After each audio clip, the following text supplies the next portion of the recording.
Shalom y bienvenidos a Vía Haftaj Israel, una frase hebrea que significa amarás a Israel. Esperamos que se queden con nosotros, ya que nuestro maestro, el Dr. Baruch, nos compartirá una enseñanza expositiva de la Biblia. El Dr. Baruch es profesor titular del Instituto Zera Abraham, con sede en Israel. Aunque todos los cursos en el instituto se imparten en hebreo, el Dr. Baruch se complace en compartir esta enseñanza en inglés con doblaje al español. Para más información, visítenos en amarasaisrael.org o descargue nuestra aplicación móvil Mi Estudio Bíblico. Aquí está Baruch y la lección de hoy. Una de las preguntas más importantes que toda persona tiene que responder es la siguiente. ¿Quién es Yeshua de Nazaret? Y por supuesto me refiero al Hijo de Dios, también llamado Emmanuel, me refiero al Mesías. ¿Quién es Él? Bueno, cuando estudiamos este pasaje, vemos que hay un contexto muy importante para este pasaje porque va a tener lugar en el Sanedrín. El Sanedrín era el gobierno de Israel, y este gobierno servía como un apéndice del Imperio Romano. Es decir, servía bajo el auspicio del Imperio Romano. Y es muy significativo lo que vamos a aprender con respecto a la identidad del Mesías en este pasaje. Dicho esto, toma tu Biblia y ve conmigo al Evangelio de Lucas, capítulo 22. Libro de Lucas, capítulo 22. Dios mediante, vamos a completar este capítulo hoy. Vamos a comenzar en el versículo 63, y cuando leemos este verso, vemos que el liderazgo intentaba controlar la situación. Hay una pista bíblica muy importante que nos indica esto. Leamos, por favor, el verso 63. Y los hombres. Noten que estamos hablando de un grupo de líderes que aquí se les llama los hombres, pero lo veremos con mayor claridad en un momento. Y los hombres estaban sujetando. La palabra aquí para sujetar no es una palabra que nos deba sorprender. La raíz de esta palabra en griego es el término ejo, que simplemente significa tomar o sujetar. Pero lo significativo es esto. Vemos que hay un prefijo en este verbo, y lo importante es que esta palabra está ahora en participio, lo cual significa que es una palabra de descripción. Está describiendo a estos hombres.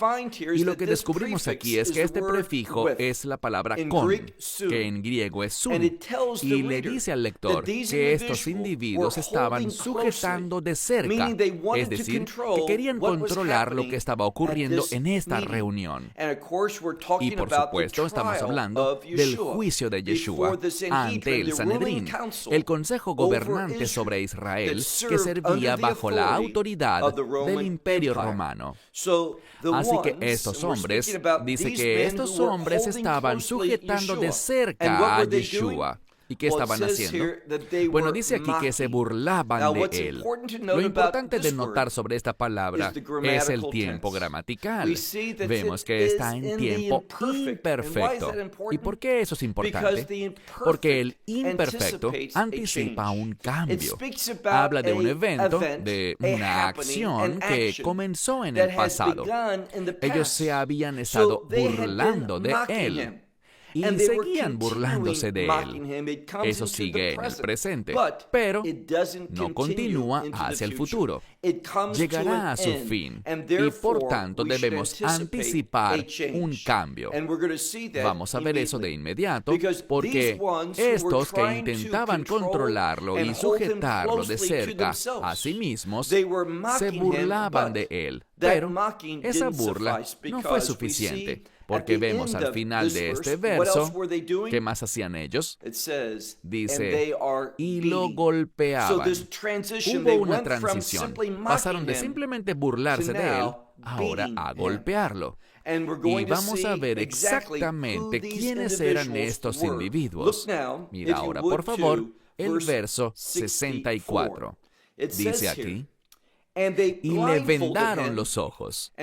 Vemos que le vendaron los ojos y luego tenemos una palabra diferente. Al final del verso 63 está una palabra que significa golpear, pero ahora, en el verso 64, vemos una palabra más fuerte. En otras palabras, un término más violento para golpear y maltratar.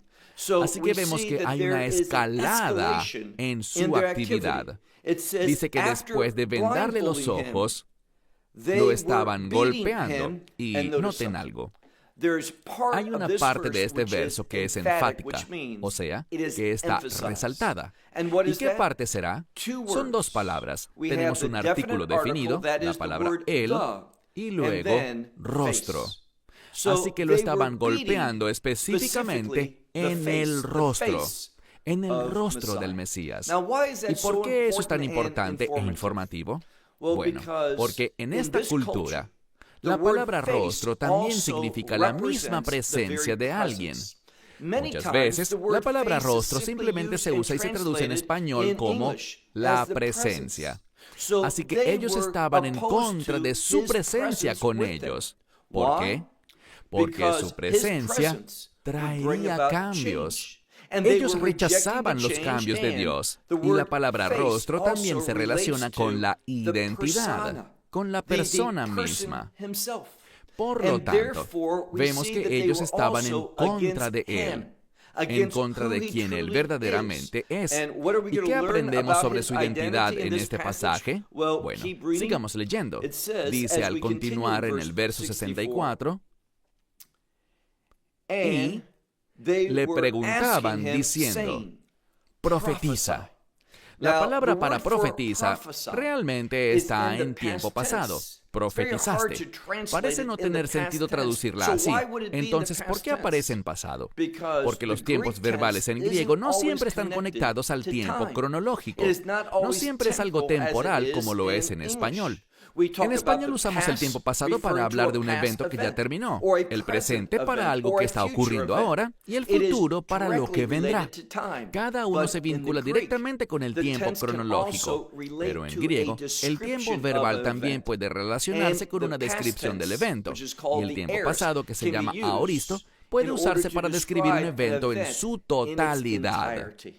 Por lo tanto, cuando ellos decían profetizaste, es porque querían un relato completo. Querían toda la información posible. Y noten lo que dice. Profetiza. ¿Quién es el que te golpea? De nuevo, vemos que aquí se utiliza una palabra diferente para golpear. Y lo que dice la Escritura es esto.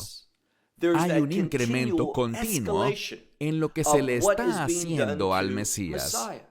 Él primero fue burlado, después golpeado, luego vinieron golpes más intensos, y lo que tenemos ahora es una golpiza aún peor.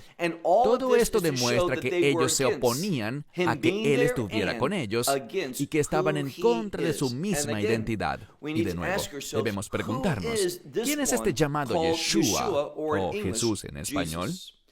Sigamos leyendo, verso 65. Aquí encontramos una información vital. Dice, y muchas otras cosas. Hay dos opciones en el idioma griego para decir otras. Una opción habla de cosas del mismo tipo, y la otra habla de tipos diferentes de cosas. Aquí encontramos la palabra heteros, que habla de un tipo diferente de cosas. No habla de una continuación de lo mismo. Así que nuevamente vemos un incremento en intensidad. ¿Y qué estaban haciendo? Bueno, aquí es donde se vuelve más informativo. Y muchas otras cosas. La implicación es cosas que estaban haciendo. Y nota qué es lo que se enfatiza aquí. Es la palabra blasfemia. Esto es importante porque informa al lector sobre su identidad.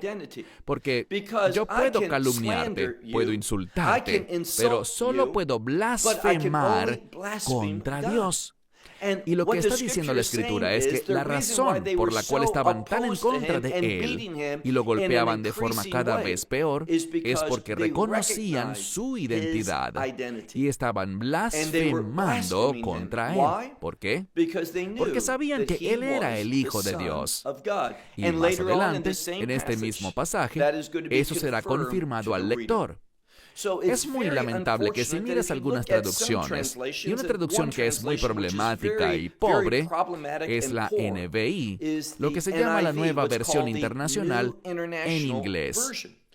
Por cierto, para aquellos que leen la Biblia en inglés, es la más popular, la más vendida entre las traducciones bíblicas en inglés. Pero es una traducción horrible. Y un buen ejemplo de esto es que no traduce esta palabra como blasfemar, sino que simplemente la coloca como insultar o calumniar. Y tenemos otras traducciones que también solo dicen que hablaban mal de él. No es la palabra para hablar mal, sino blasfemar. Y todo esto está vinculado con su identidad como el Hijo divino de Dios. Y le decían, mira ahora nuestro siguiente verso, el verso 66. Y cuando se hizo de día, esto también es bastante informativo. ¿Por qué? De acuerdo con el protocolo del Sanedrín, ellos solo se reunían durante el día. Pero esto fue violado aquí, porque comenzaron ese juicio por la noche, una violación a su propio protocolo. Y la razón es que no estaban interesados en la verdad, ni en la justicia, ni en hacer las cosas conforme a lo correcto, sino que estaban manipulando la situación. Y veremos evidencia de eso en un momento. Así que cuando se hizo de día, los ancianos del pueblo se reunieron, y no solo ellos, sino que también dice los principales sacerdotes, incluso los escribas. Así que tenemos un grupo muy diverso de líderes que componían el Sanedrín y estaban llevándolo a juicio y querían controlarlo todo para sentenciarlo a muerte. Pero ellos no serían los que ejecutarían esa sentencia. ¿Por qué? Porque querían que los romanos lo hicieran, ya que los romanos practicaban la crucifixión, que era una forma bárbara e inhumana de dar muerte a alguien. Y querían que fuera crucificado como un disuasivo para otros que pudieran seguirlo, que pudieran creer en él. Por eso vemos que los ancianos del pueblo, los principales sacerdotes y los escribas estaban todos reunidos. ¿Y qué hicieron? Sigue leyendo el verso 66. Y lo llevaron al Sanedrín. Bien, debemos tener mucho cuidado aquí. Si tu Biblia sigue una traducción moderna, dirá que lo llevaron a su concilio, refiriéndose al Sanedrín. Pero lo interesante es lo siguiente. Si lo miras en el Textus Receptus, no verás la palabra su, sino que encontrarás una palabra diferente, una palabra mucho más informativa. Se traduciría mejor de esta manera, que lo llevaron al concilio de ellos mismos. ¿Cuál es la diferencia entre decir su concilio o el concilio de ellos mismos? Es una muy importante, porque la forma en que lo presentan los mejores manuscritos demuestra que ese Sanedrín les pertenecía a ellos, que ellos no le servían a Dios. No se trataba de la verdad de Dios o de la justicia de Dios, sino que se trataba de una sola cosa, que ellos lograran su objetivo. Ese Sanedrín, ese concilio, ese gobierno, les pertenecía a ellos y era para ellos. Por eso dice el concilio de ellos mismos, en griego, en los mejores manuscritos. Y de nuevo, esto es sumamente informativo. Seguimos leyendo. Vemos aquí que ellos hablaron y le hicieron una pregunta. Verso 67. ¿Eres tú el Mesías? Dínoslo.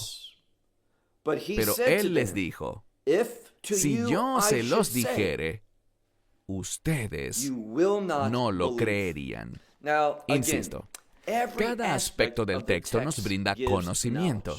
En cuanto a lo que el Mesías dice aquí, vemos literalmente en la gramática una doble negación. Dos palabras, u y mi, aparecen aquí, que son dos palabras en griego para negar algo. En español, una doble negación convierte la frase en afirmación, pero no en griego, donde más bien se refuerza la negación. Otro elemento interesante es que cuando dice ustedes no me creerían, el verbo para creer está realmente en tiempo pasado. ¿Qué aprendemos de esto? Nos muestra que están absolutamente en contra, completamente en contra de creer en Él. Además, está en modo subjuntivo. ¿Qué implica eso? Que ellos tienen el potencial de hacerlo. El subjuntivo es el modo de posibilidad. Era posible que ellos creyeran en Él, pero estaban completamente, absolutamente, totalmente, enteramente en contra suya. No querían creer en quién Él es. Cuando leemos el siguiente verso, el 68, noten lo que dice. Pero si también yo les preguntare, ustedes no me responderían, ni... Y tenemos otra palabra que, de nuevo, la mayoría de las traducciones la omiten, porque no siguen los mejores manuscritos griegos. Lo que dice es, y no soltarán. La implicación es, no me soltarán, obviamente Yeshua hablando. Lo que esto le dice al lector es lo siguiente, que no se trata de la justicia, no se trata de la verdad, no se trata de tener un juicio justo, porque ellos no tienen la menor intención de dejarlo ir. Todo su esfuerzo es por una cosa, y no es otra sino condenarlo, sentenciarlo a muerte y llevarlo a los romanos para que esa sentencia de muerte sea ejecutada y cumplir así su deseo de verlo crucificado. Yeshua sabe todo esto. ¿Y cómo lo sabe? Lo sabe porque es el Hijo de Dios. Y como Dios, Él lo sabe todo. Así que esto nos enseña, nos revela su identidad como Dios. Y esto va a quedar más claro aún. Mira ahora el siguiente verso, el 69, que dice... Verso 69 dice, pero de ahora en adelante, el Hijo del Hombre estará sentado. Y otra vez, la mayoría de las traducciones colocan esto en voz activa, indicando que Él se sentará, pero no es así. Está en voz pasiva, lo cual significa que algo lo hace estar sentado allí, algo lo hace estar en ese lugar. Y vamos a ver de qué se trata a medida que seguimos leyendo. Dice, Él estará sentado, o literalmente será sentado, a la diestra, es decir, a la diestra de Dios. Y noten, del poder de Dios. ¿Por qué eso es tan importante? Porque es el mismísimo poder de Dios el que lo hará estar sentado en esa posición, en esa ubicación, a la diestra de Dios Padre. ¿Por qué? Por su identidad. En otras palabras, cuando estudiamos este pasaje correctamente, vemos una y otra vez evidencia, no solo un poco, sino gran cantidad de evidencia que informa al lector que este individuo, Yeshua, Jesús de Nazaret, ¿quién es Él? Él es el que se sentará a la diestra de Dios Padre, y es el mismo poder de Dios el que lo colocará allí. ¿Por qué razón? Por quién Él es. Él es el Hijo unigénito del Dios Todopoderoso, del Dios viviente. Por lo tanto, es correcto que Él esté en ese lugar. Él no tomó ese lugar, fue colocado allí por el mismo poder de Dios. Ahora mira el verso 70. Dice aquí, pero todos decían. Y esto también es muy importante porque la palabra que se enfatiza aquí es la palabra todos. Todo el Sanedrín llegó a una conclusión, y esto es un hecho. ¿Cuál fue la conclusión? Pero todos dijeron, por tanto, tú eres el Hijo de Dios. Eso es extremadamente vital que lo oigamos, porque lo que está diciendo la Escritura, ¿y quién está hablando? El Sanedrín, la autoridad de Israel, bajo el liderazgo judío, obviamente sujeto al imperio romano que estaba al control, pero encontramos al Sanedrín diciendo, confesando, en otras palabras, por tanto, tú eres el Hijo de Dios. Pero entendamos cómo llegamos aquí. Inicialmente, ellos querían saber si Él es el Mesías, el Cristo. Y Él lo afirmó. ¿Cómo? Les dijo que Él iba a ser el que se sentaría a la diestra del Padre. Eso es una verdad profética con respecto al Mesías. Pero ahora, la Escritura le grita al lector que este Mesías es también el Hijo de Dios. Y esto es lo importante. El Sanedrín lo sabía. Ellos estaban al tanto de esta verdad bíblica sobre su identidad. Así que el Sanedrín no actuó por ignorancia, ni por desconocimiento, o simplemente por no saber. Ellos lo sabían. Oigan lo que dice la Escritura. Pero todos decían, por tanto, es decir, basado en lo que tú nos has dicho, tú eres el Hijo de Dios. Y eso es exactamente quién Él es, el Hijo de Dios. Y el término aquí, hijo, se refiere a un heredero, se refiere a un siervo. Él completará los propósitos de su Padre. Él será el que establecerá el reino de Dios y que juzgará el mal, como dice la Escritura. Todos los asuntos de juicio le han sido dados a Él. Y Él es el que actuará, se conducirá y servirá a su Padre Celestial de una forma que lo glorifique, que lo honre. Eso es lo que el Hijo ha sido llamado a hacer. Avancemos ahora al verso 70, donde dice, pero a ellos les dijo, ustedes dicen que yo soy. Bien, este es también un texto muy importante porque el Mesías está diciendo y comunicándoles aquí, ustedes dicen que yo soy. Bien, recordemos algo. Si nos remontamos al libro de Éxodo, un pasaje muy famoso es cuando Moisés habla directamente con Dios y le pregunta, ¿quién diré que me ha enviado? Específicamente al faraón. Y recuerden lo que Dios dijo. De seguro tu Biblia no lo traduce con precisión. Allí leerás, yo soy el que soy. Pero eso no es literalmente lo que dice. Si analizas bien el verbo, está en futuro, en primera persona singular. ¿Cómo dice entonces el hebreo original? Ejeyei, asher, ejeyei, que significa, yo seré el que seré. El énfasis aquí está en el futuro. Solo podemos conocer a Dios por medio de la redención. Así que Él dice, yo seré. Este pasaje tiene un contexto de redención. Por eso Moisés está siendo enviado. Para eso ha sido llamado, para redimir al pueblo, para ser usado como el primer redentor. Pero más adelante vemos un cambio. Cuando el Mesías vino a este mundo, especialmente cuando estudiamos el libro de Juan, Él usa varias declaraciones diciendo, yo soy. En el Antiguo Testamento, yo seré el que seré, es una mirada hacia el futuro. Pero cuando vino el Mesías, el Hijo de Dios, Él dirá esta frase, pero en tiempo presente, como lo dice aquí, yo soy. Y esto está hablando, como lo entendemos, del gran yo soy, es decir, el Señor Dios Todopoderoso. Así que leemos aquí que Yeshua está hablando y Él dice, ustedes dicen, o sea, ustedes comprenden ahora que yo soy, lo cual significa que yo soy el Dios Todopoderoso. Yo soy el que creó los cielos y la tierra. Yo soy Dios. Él es Dios, plenamente Dios, como el Hijo de Dios. Pasemos ahora a nuestro último verso, el verso 71. Pero ellos decían, y de nuevo, vamos a ver algo que muestra una transición, un cambio aquí. Ellos estaban diciendo, lo decían en el pasado, lo dicen ahora, pero no lo seguirán haciendo. Viene un cambio, ¿y cuál será? Noten lo que dice aquí. ¿Para qué necesitamos más testimonios? Lo que quieren decir es esto. Como hemos oído lo que Él ha dicho, y verán, este pasaje nos lo dice con mucha claridad.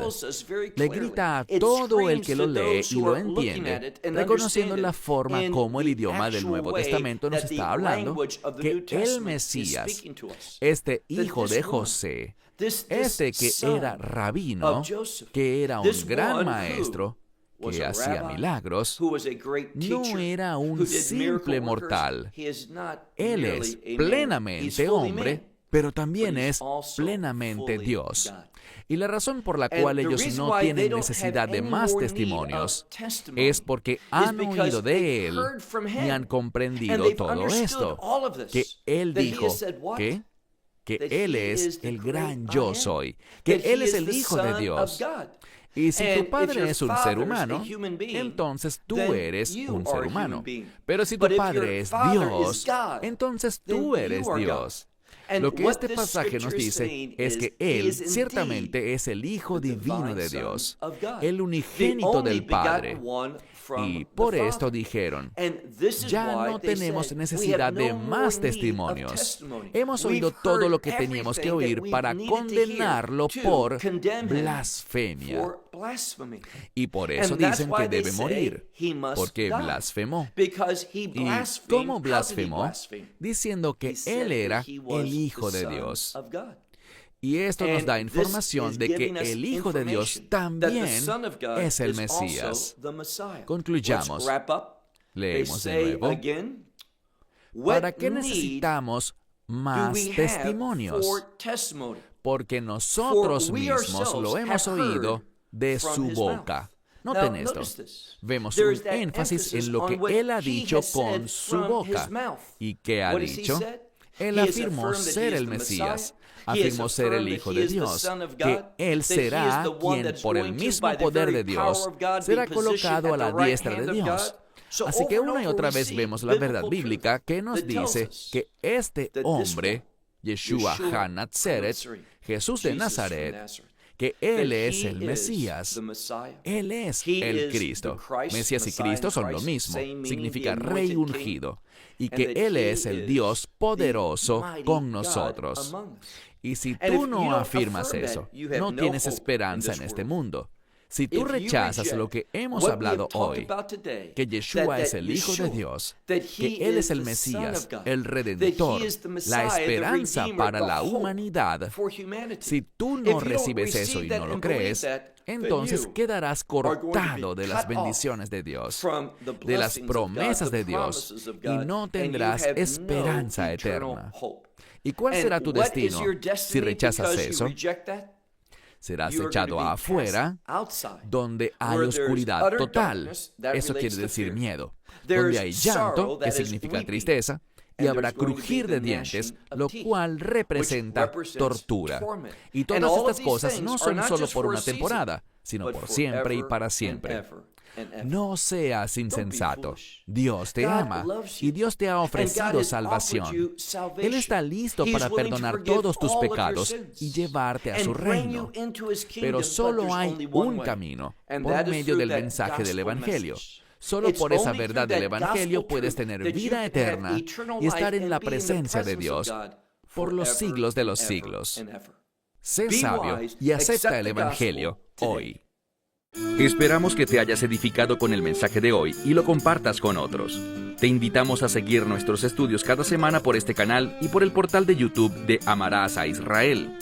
También puedes descargar nuestra aplicación móvil gratuita, Mi Estudio Bíblico. Finalmente, para obtener más información sobre nosotros, visita nuestra web amarasaisrael.org, donde encontrarás otras conferencias de Baruch en audio, video y texto. Hasta el próximo programa. Que el Señor te bendiga en Yeshua HaMashiach, Jesús el Mesías, mientras caminas con Él. Shalom desde Israel.